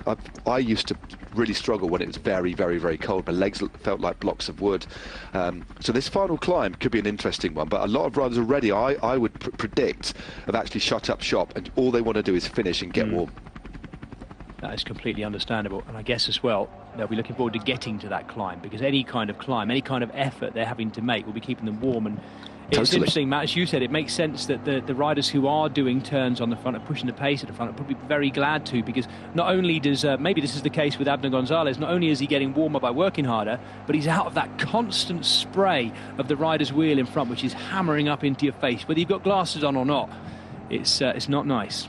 Oh, exactly. No, you've got the clear road ahead, and as you say, especially if you're in the bunch when there's water coming everywhere. But that's quite a beautiful image, isn't it? That one. But it's also pretty awful too. And the snow is starting to settle on the riders' backs. There, it's just settling on the back of Joe Roscoff on the Q36.5 Pro Cycling team there.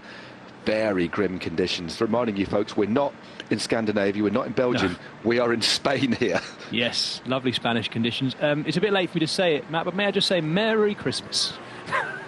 I can't help but say it. In conditions like this, it is beautiful, sort of tufty snow coming down in quite big flakes now as well. The only good thing, if there can be anything out of this, is that the temperature wasn't freezing cold or below zero coming into this. It was unlikely to fully settle or to freeze, thankfully. Anyway, there we go. This looks like Rowan Dennis coming to the front now to try and lay down some watts and gets warm. He's taken his leg warmers off. He's a hardy soul, is Rowan Dennis. He really is. God, this is super. There's nothing quite, it's quite rare, isn't it? Some of the most iconic pictures in cycling ever, and I would think that the picture of Andy Hampston on the Gavia in the Giro d'Italia that he went on to win. But there is something about riding in snow.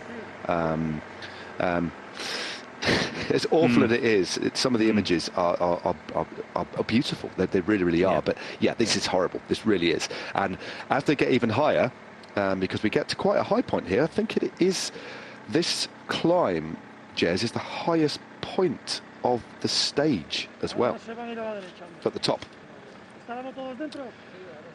Yeah, looking at the profile, it might have just matched the previous climb, but we go pretty high. It's 700 metres, just over 700 metres. Then we drop back down to about 440 metres above sea level. And unsurprisingly, the higher we get, the more it snows.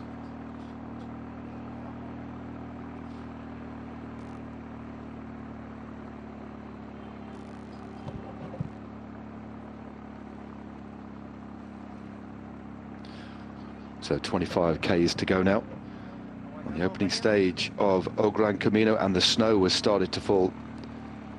Still a few riders up the road. You back, Jez? Yes, I am. Apologies for that. Okay. I'm not sure what happened. Right.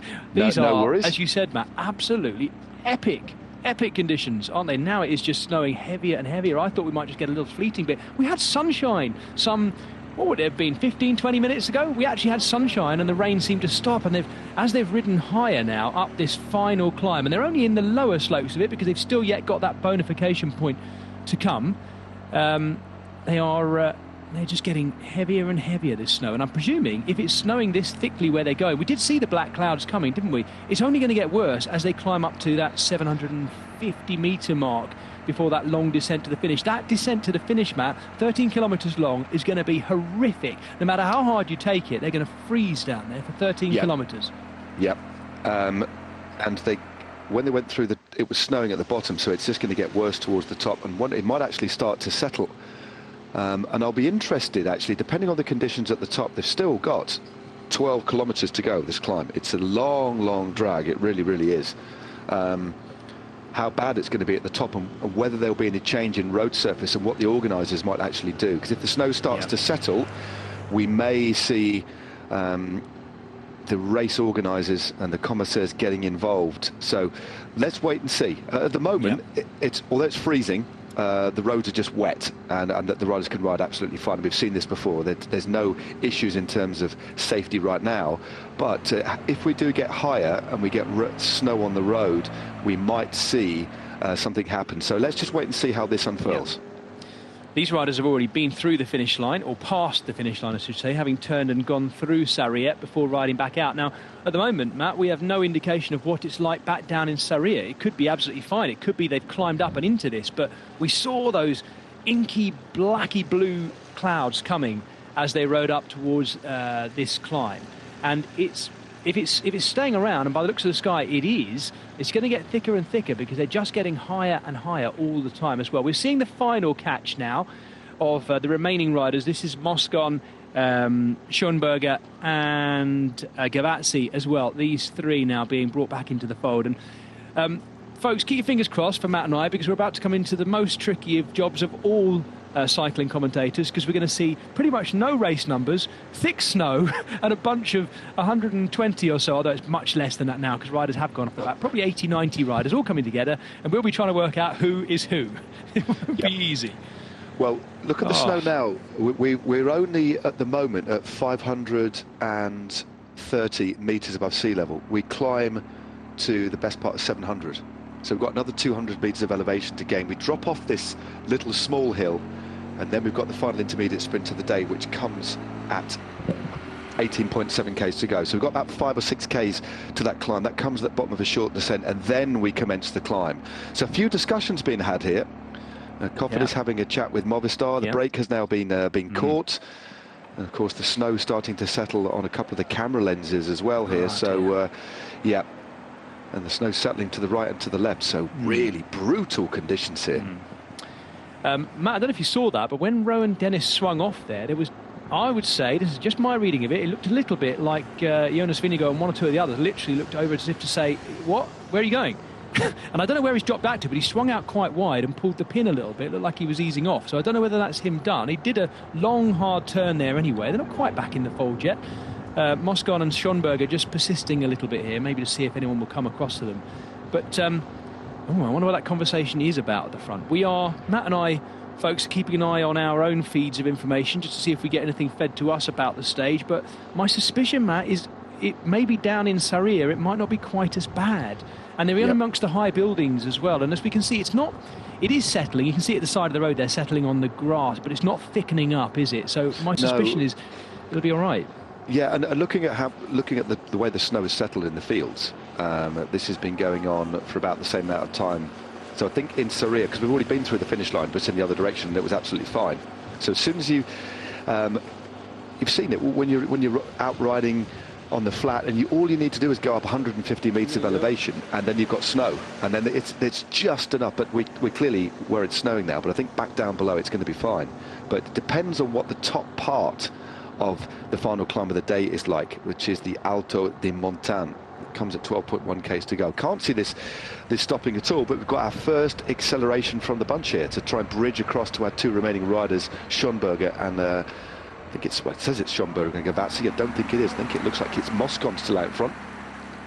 Yes, it was Moscon, definitely. Do you know? Yeah, there's a few riders here that want to cancel this. Yeah, I think you're right, Matt. There's definite conversations going on here, and riders dropping off in groups as well. It does look. It looks dangerous to me. Looking at that shot there, riding through this looks lethal. I have a funny feeling. I'm wondering whether Rowan Dennis was dropping back to speak directly to his team car to say, and as one of the most senior riders here, and I think he is the most senior rider here, apart from JJ Rojas, who's older, that he might have gone back to have a bit of a word. This is this small descent that we're coming to the bottom of before we start to wend our way to the final intermediate sprint of the day, which comes only in 3k's time. So I think there might be some conversations being had about whether we continue. And of course there will be vehicles further up ahead, so you generally will have vehicles clearing the way, and quite often there we go, this is towards the top of the climb, this is what it's like, so we'll get views of the roads very shortly. Maybe it's just going to be too dangerous to cross the top, although it looks clear right now. Yeah, that is quite heavy fallen snow up there as well. It's, you know, watching these pictures, Matt, we mentioned it a little bit earlier about the motorbikes. There is one person, you see the snowplow out. Now, I don't know where that is, whether that's ahead of the race. They're coming towards, they're a 2k out from that bonification point as well, so they have a general classification focused edge to this. I'm not sure, I don't know whether the great danger is so much the settling snow, or the fact that you can see so little. Every one of those snowflakes that lands on your glasses is going to sit there, just as it is with our camera lens right now. Well, these riders, I think that's neutral service dropping in behind the brake. So at the moment, we're still racing. Again, we don't have race radio in our comms today. Sometimes we do. But right now, the race is on, and these three riders, I think Gianni Moscon will be, there he is, just wiping his lens there, because as you quite rightly said, it just settles, builds up into like a slush, doesn't it, on the lenses. And there is the snowplow. So there is, as we get towards the top, he's deploying it there, there's slush on the road, and that's going to be on the descent as well. So this is where we might start getting some decisions being made on what happens as we hit 20k to go, Jez. The Spaniard who's ridden across to them is the Vicente Arnaiz, who rides for the Portuguese Radio Popular Paredes Boavista team. Ripped across, and I suspect he ripped across because this has happened. This is the riders stopping, Matt, isn't it? This is going to be well, I don't know whether they're stopping to nullify the stage and wait to speak to the commissaire, but this is fairly collective, isn't it? Understandable too. Yeah. Now, the way they got off, I wonder if they've actually, well, this is, I think they're just going to ride back. And back to the finish in Sarria. They don't want to carry on going up the climb, do they? This is Jonas Vingegaard who's having a word at the car of presumably the lead commissaire. That was JJ Rojas as well. So the two statesmen, certainly Rojas, the elder statesman of the peloton, he now shot right in front of us, wiping his nose. And Jonas Vingegaard, the current Tour de France champion, having a word through the window. It looks like already the peloton, as you say, Matt, is now turning around to go back to the finish. Totally. I mean, the most decorated rider having a word with the race organizer, and I'm wondering if that was just the riders saying we're not riding. They literally, because he looks a little bit bemused, the driver there. I think the riders have collectively just taken the decision we're not riding in these conditions, which are only going to get worse. Remember, it's 19 k's to go. We've still got 7 k's to the top of the climb. Yes, I think they're saying it's very cold. That's my translation of that one. What a tough day out. What a lot of work as well for a stage which we are now presuming will be nullified, this opening stage of Gran Camino. The 3 riders who are clear at the front will presumably be stopped at some point anyway.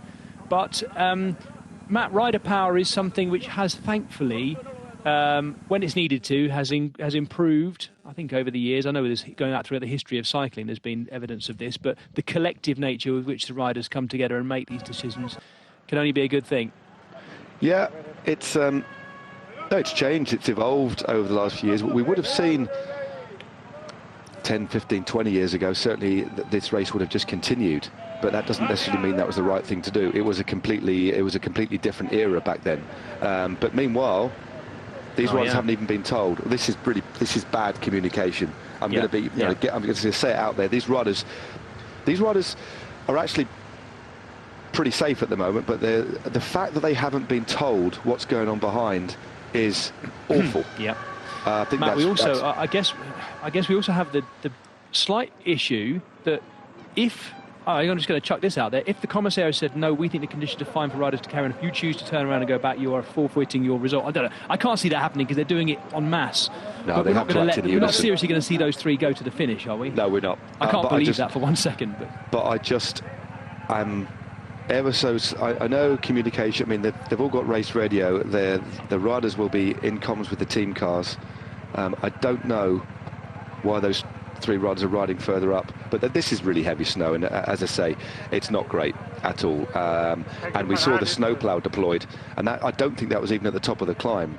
So there's slush lying on the surface.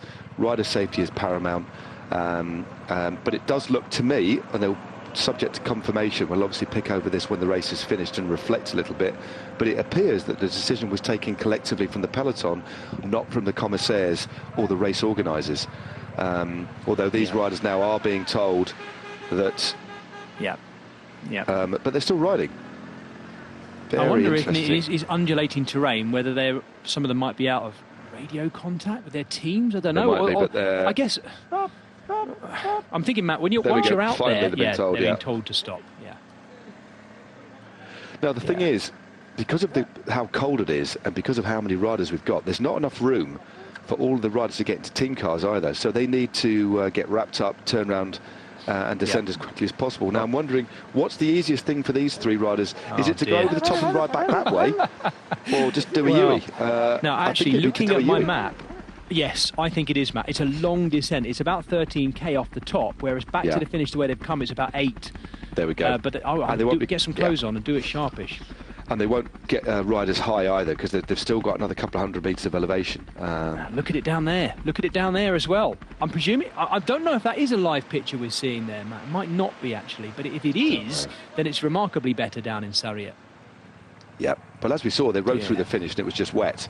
But as soon as they climbed 150 metres... Now, because we cut away from that shot, I now have no idea which direction they're riding in, but I think they're persisting, they're carrying still climbing. They're still climbing. This is... that hand, what does that hand signal say to you, Matt? Is he trying to get them to stop and then decided not to stop? He said stop. Yeah. But we've got Schomburger still riding as the snow slowly settles on the Corotec team bikes there. Wow, it's... I don't think anyone can argue with this. I really don't. I think it's so heavy now and dangerous. Not necessarily because it's freezing on the ground, but because of the slush it creates and the merging of where is the edge of the road. You can't see it properly, which is lethal on a road like this. You can just imagine what it would have been like descending off the back of this as well. Look, you can just see now, when you're climbing uphill, you can get through this stuff okay, but on a downhill with that standing snow and slush, it becomes very, very dangerous indeed. And so the riders are just getting changed, and they're all quite quickly, I'd imagine. I think a lot of them already have set off back down the other way. So I'm still a little bit bemused as to why our leading trio are still riding uphill towards the top.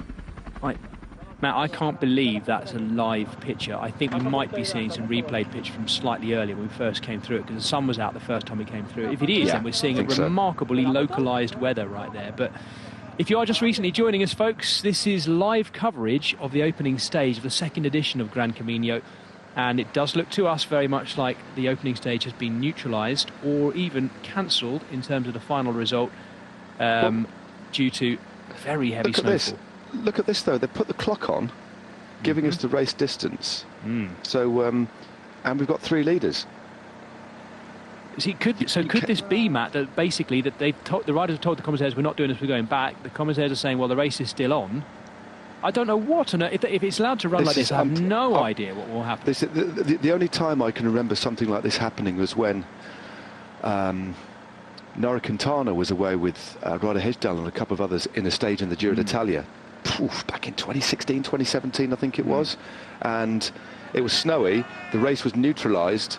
but the bunch were neutralised, but in front they kept on riding, and they end up opening. There we go. We've got stop race now, but these riders are still going on. So I'm a little bit bemused that we've still got these riders going ahead, unless they've decided just to ride back. I really don't understand this. Yes, but I guess we need to ask, how hard are they riding? They don't look like they're riding that hard, but we've still got. We've still got a lead motorcycle up in front. Yeah, yeah. So if the race had been properly stopped, and they would have just, the police would have stopped and told the riders to get off and just go back the other way. But yeah. Well, here's one possibility, Matt. It's not snowing there now, is it? Although it has been snowing heavily. I wonder whether they've got some information that the heavy snow is behind them, and if they ride forward and start the descent the other side, it's not as bad. That's the only thing I can think. No, I think that's the only thing I can think of, is that look, we've got this far. There's only 18k to go. Let's get to the top of the climb, and it has snowed, and it's just it's just wet at the moment. But we'll have to. Well, we'll have to see. They've taken the race to stop basically, and it only remains to be seen what ultimately these riders end up doing. But they do look to be a little bit more casual, don't they? I have to say, Vicente Ernez, who's the Spaniard for Radio Popular here at the back, is a brave man. He has no gloves on, and he's either taken his leg warmers off or he didn't have any on in the first place. No, he didn't have any on. You wouldn't have been able to take them off, yeah. His hands must be, well, as you were describing earlier, absolutely raw. Either that or he's rock hard, which he might be. If anything, Matt, it's getting slightly brighter there, so maybe our theory about passing through the bad weather and keeping it going out the other side, despite the fact that it'll take them longer to get to the finish. But if the race is neutralised, surely there's a vehicle, there must be a vehicle there that can pick 3 bicyclists up and their bikes. There we go, look, the police have turned round and they're coming the other direction. And now we've got blue skies. Yeah, we have got blue sky, you're right. So, and these roads are just wet. Again, I'm not making any criticism or observation of the peloton's decision to stop at that particular point, but the roads are certainly passable here. Yeah. But are they blocking the road there, or they've stopped? Yeah, it's so it is now conceivable these could be live pictures we're looking at right now of Sarria itself, and it looks, dare I say it, lovely. But the conditions the riders were, I can understand the conditions they were in when they decided to stop were atrocious. It was extremely heavy snow, big flakes, and very cold. It's still very cold at the finish anyway. Yeah, the thing, as I mentioned before, there aren't enough vehicles to pop the riders. Some of the, I think, your Vingagos, your own Dennis's, and some of your leaders of some of the bigger teams might get a spot in a car, but most riders will be doing a U-turn and riding back down towards the hotel, back towards the finish, which at the moment is bathed in sunshine. But we've got a bit of a bottleneck here as the cars try and turn around. I hope our viewers here on at the Home of Cycling on Eurosport GCN are enjoying this, because I know we're not seeing it. When I say that, I'm not saying it either in a sort of tongue-in-cheek way. I mean it. We're getting an insight into a side of bike racing you don't often see. The kind of the unfolding of uncertainties out on the road, and you're seeing the riders and the team cars, the team staff trying to work things out, and this is a... Yeah, they've finally got the message, haven't they? But Matt, which direction are they now going in? These guys are a long way out now from where the others are, already making their way down. But I would imagine, because only 3 of them, they've got the team cars behind, they could just get in the car now quite easily, because there will be room. Shove a couple of wheels on top, sit with the mechanic, next to the mechanic, Gianni Moscon, shaking himself off. So yeah, that's it. My suspicion, Matt, my suspicion is that this will probably get quite a lot of coverage in the next few days, and there'll be people who argue that actually it might get this great race of Gran Camino even more coverage than the result might have got, because it's got some epic imagery that I think you'll be seeing a lot of over the next 24 hours. But it is a shame for the race not to have, it's a 4-stage race, there's only 3 road stages anyway, and then the time trial, so it's a shame to have not taken in what looked like being a really good opening stage racing-wise. But yeah, I mean, with hindsight, we look at that, and I think I agree with you, Matt, that if they just pressed on a little bit further up the climb, they'd have been into these kind of conditions, and it would have been all right. But I guess they weren't to know that.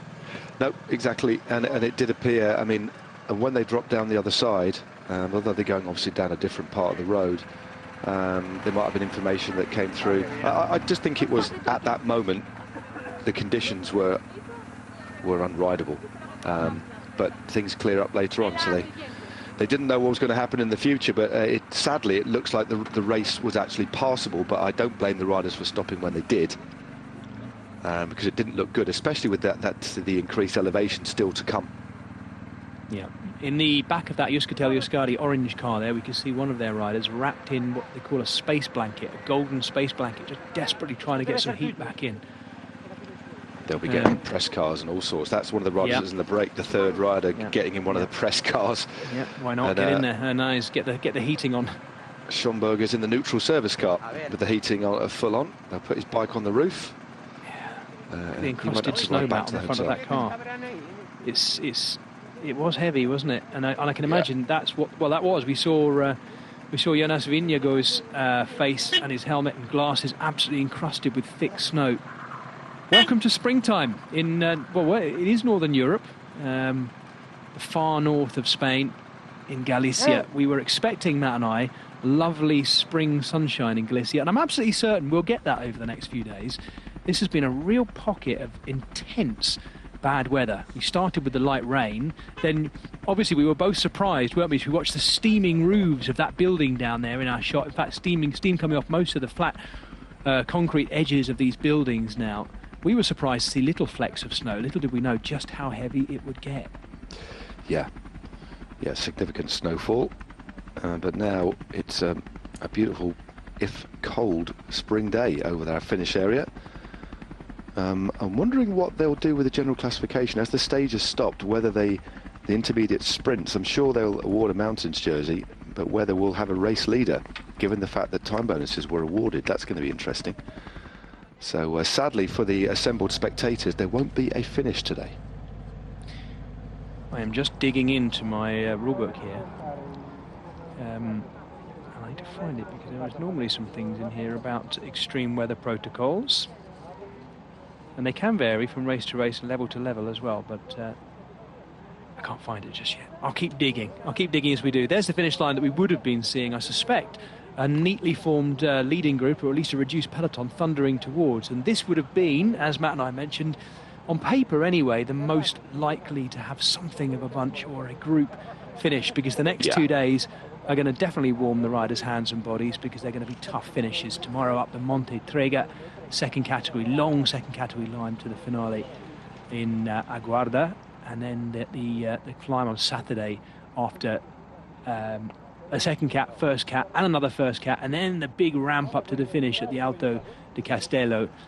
2 days which are going to be a real sort out come the finale. So come whatever weather it is, I suspect as long as we get there, the riders are going to be particularly warm come those two finishes. It's a great shame for Sarria, of course. It's a great shame whenever this happens to any start and finish town, Matt, because you'll know as well as anyone just how much effort is put to bring in these races here, closing the roads, bringing in all the local people and the businesses and the sponsors. And down here they might not have seen any of this weather, and the crowd who will have been forming during the day looking to see the finish will be possibly at first wondering what on earth has happened to the race as we go back and look at some of the replays just before it really kicked off. It's a big shame. As you say, there's a big investment from the start and finish towns of cities of stage races. Fundamentally, a lot of the funding comes from tourism to showcase, to highlight the beauty and the culture of a given area. And this, of course, is a race that passes through some of the most beautiful terrain in Galicia, and that's what this is all about. So it's enormously important and a big shame. But this essentially, I guess, is a force majeure, isn't it? There's nothing that can be done about it. The safety of the riders remains paramount. I think it's fair to say they made the collective decision to stop, and there's the reason. Heavy, almost blizzard-like conditions brought the race to a halt. That's the word. I was trying to think of it. Force majeure. Act of nature beyond the control of organisers and sporting organisations. Although, as Matt and I both said, I think with the hindsight, it's potentially the opportunity to just get through this. But we're not. We're sat in the heated warmth of our commentary positions, not where the riders are right now. And that was that moment, wasn't it? That was that moment when Rowan Dennis swung off. And I think you're right, Matt. I think it probably was him who went back and had a word. Yeah, it looks like it, doesn't it? Yeah. And there was a couple Jonas. of riders as well. We saw a couple of the Cofidis riders. I think it was Johnny Zagile, actually. It was Johnny Zagile just standing up taking his hands off the bars and just shrugging his head. This is borderline ridiculous. And the spokesperson having a word with. It does look as if the organiser there. Well, understandably, he doesn't. He looked across between upset and bemused, and it's like, oh, so the power is the power's been taken away from us, is it? But sometimes. Basically, the riders here are the workforce, and they have decided to down tools because it's not safe. It's rare that happens first. Ordinarily, it's the organisers, the commissaires that will say, no, this is what's happening. We saw it actually this year in the Étoile de Bessèges, completely different circumstances. A giant crash took about 20 riders out of the race and meant there was no medical support. So the decision was taken by the race organisers to stop, and the commissaires, the race judges, to stop the race because it couldn't continue without any medical support for the riders. The right thing to do in this instance, and I've not seen it for a while, it appears, subject to confirmation of course, that the riders have taken that decision as a collective and said we're not going to race any further for reasons of health and safety. I think it's as simple as that. And there may have been 3 riders who might have disagreed with it. It looks like they might have done, because we heard the word stop several times and they continued on. But there we go. I guess there is that flick of a switch, isn't there, Matt, where it has to at some point go from being the decision of the riders to being the organiser and or the commissaires, the jury, race jury, saying, okay, we now support this and we're going to put it in place. Because otherwise, I mean, how far do you take that? If they do disagree and then they say, well, the riders have all turned around and gone back, that, if you went by the rule book, they're out of the race. They've not completed the stage. You've got 3 riders left in for the next 3 days. That would make the TT interesting on Sunday. It just shows what that does. It shows where the power is, doesn't it? I have a feeling, like being really honest, that there might be 1 or 2 riders in the group, maybe a bit more, that thought, although it was freezing, I've ridden him worse. We could have got through that. I think there were, but when you have riders of influence, your Jonas Vingegaards, your Rowan Dennis's, your Johnny Zagilles, to name but a few, stating that it's going to stop, most riders, even if they thought we could have ridden this, although it would have been pretty uncomfortable and a bit sketchy on the descent, we could have got through. But I think a lot of riders ultimately, to make it easy, will just acquiesce and ultimately just go with the flow there. And I think on this occasion, there's been a we'll see if there's a reluctant acquiescence from the race organiser, or whether they thought actually we were going to do this anyway. I was going to pose as a sort of a question or a thought for us to discuss this week, Matt, in any quieter moments, of which it's probably unlikely we'll have any quiet moments now throughout the rest of this race. But I was going to pose to you, is the era of the training race, the idea of having early season races that for quite a lot of the riders is for their training to build form and stuff, is that era dead? But I guess today the question's been answered, because everything that's just happened was just training.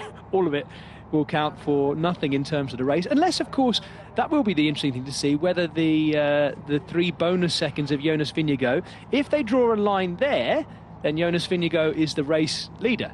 Well, is that right? No, he's not. No, he's not, because there were 3 up the road. I'm talking nonsense. So one of the other riders, I couldn't remember who took the final sprint. I think it might have been Moscon, but we might see no jersey awarded, but they might still have that time. We'll see. I don't think they'll disregard all of those points. I certainly think the riders who took mountains points will get them. But the time bonuses, I think you're going to have to go and look at the rule book to ascertain exactly what the score is there. Or they might just look at it and say, okay, we've got a King of the Mountains, but we're going to start everybody on the same time. I think the thing is, I flicked through my race manual, which has a large amount of the rule book in the back, and it's not really mentioned the force majeure in there. And I guess there's no point in us looking that up either, because we don't yet know what the actual situation is, do we? We don't yet know whether this is the organiser saying we are nullifying the stage, or whether it's just that the riders have down tools and therefore there is no stage. I guess the two are the same thing, but in the eyes of the race jury, and I think the chief judge, as they call them, in English terms anyway, is going to be to decide what we've just said, exactly that. Do any of those points survive? I think it would be particularly harsh for Francesco Gavazzi and Seb Schoenberger if their King of the Mountains points don't stand, but then they're both on the same number of points anyway. So it would go down to where they finished in those other points, because Schoenberger was second to Gavazzi at the first one. I think Gavazzi was second to Schoenberger at the final one as well, the last one they went over in Incio. So all will be revealed, I suspect, as we find out a little bit more about what happened. But it was certainly, in the end, this, the longest stage, ended up not being finished, but it still will have been a hard day out. And I don't know about you, Matt, but whenever I've ridden in very cold rain in particularly, or